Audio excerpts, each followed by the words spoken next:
Muy buenos días, jóvenes, espero que se encuentren muy bien. Esta es la segunda sesión correspondiente entonces al lunes 23 de marzo del 2020. Quiero agradecer a todos aquellos que remitieron en tiempo y forma sus cuestionarios y han sido devueltos. Espero que atiendan a las observaciones y les pido a todos aquellos que no hayan mandado el cuestionario que en este caso sí respondan los cuestionarios subsecuentes porque va a ser tomado en cuenta para la calificación. Quiero decirles que el día sábado ya entregué el primer informe al maestro Roberto, en donde además de informarle el tema a tratar, los textos que estamos analizando, también le reporto la participación de la clase, para efecto también de que él sepa quiénes están atendiendo a esta forma de impartición de clase. Bien, vamos a retomar un poco el tema del peso y relevancia de las razones porque vi algunos cuestionamientos, sobre todo en tratándose de las premisas relativas a las razones o de las razones relativas más bien a las premisas extrasistemáticas. Debemos distinguir o hace el análisis Manuel Atienza del peso y de la relevancia, también a su vez subdividiendo entre aquellas premisas sistemáticas y las no sistemáticas. Me parece que en las sistemáticas no tenemos problema porque nos queda muy claras que un ejemplo podría ser cualquier norma dentro de un orden jurídico, sino me parece que aquellas que causan mayor duda son las extrasistemáticas.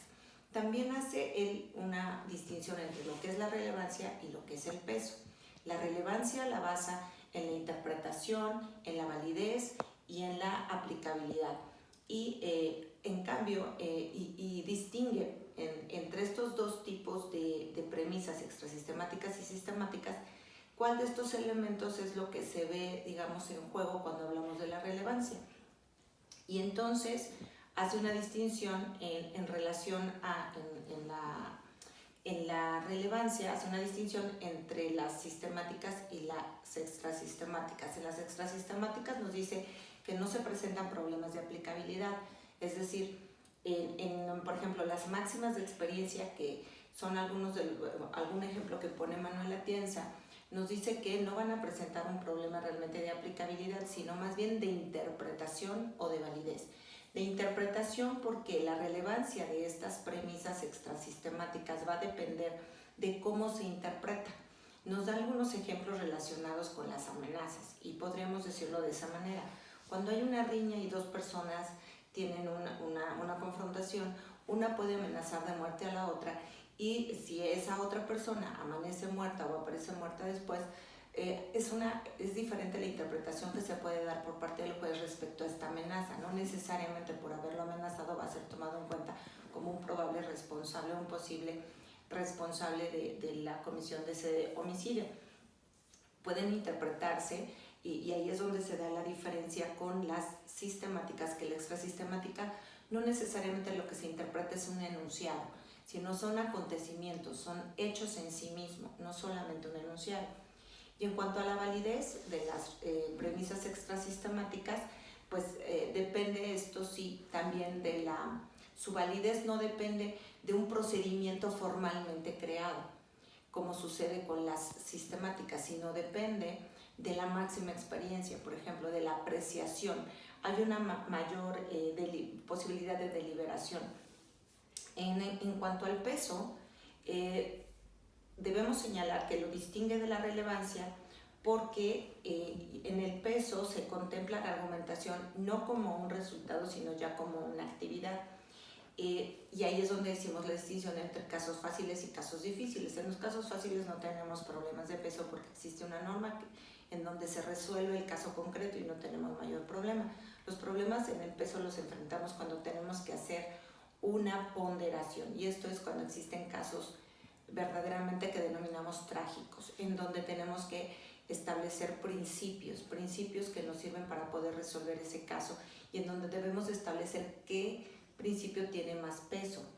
En el caso de las razones extrasistemáticas y el peso, hace también una distinción Manuel Atienza respecto a ellas en función de qué es lo que ataca o lo que se tiene que atender en el peso.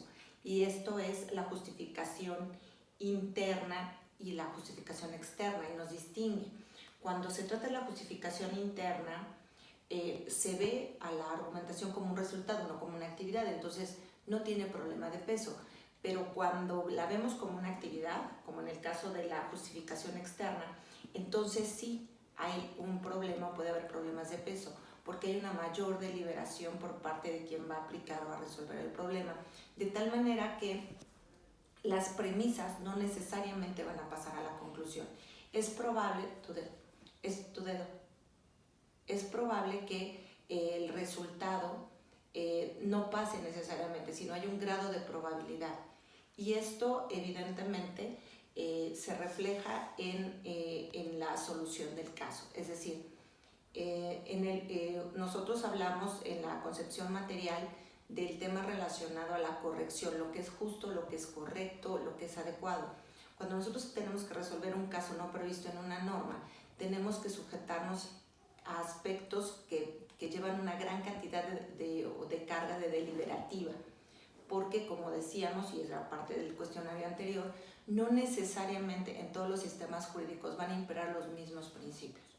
Y para ahondar en este tema les pido leer lo relativo al siguiente tema en el cuestionario que les voy a mandar. A continuación van a ver que vamos a empezar a abordar el tipo de principios, es decir, vamos a distinguir entre principios, reglas, para poder ver cómo se resuelve este tema del peso, cuando se tiene que dar una justificación externa, es decir, lo que nosotros podríamos considerar como digamos, una deliberación. Tenemos que hacer una ponderación y que en nuestro sistema podríamos considerar lo que se aplica cuando hacemos un control de convencionalidad. Y es ahí donde entraríamos ya a otro tema, que son principios y reglas. Muchas gracias y espero seguirlos contactando de esta manera. Gracias.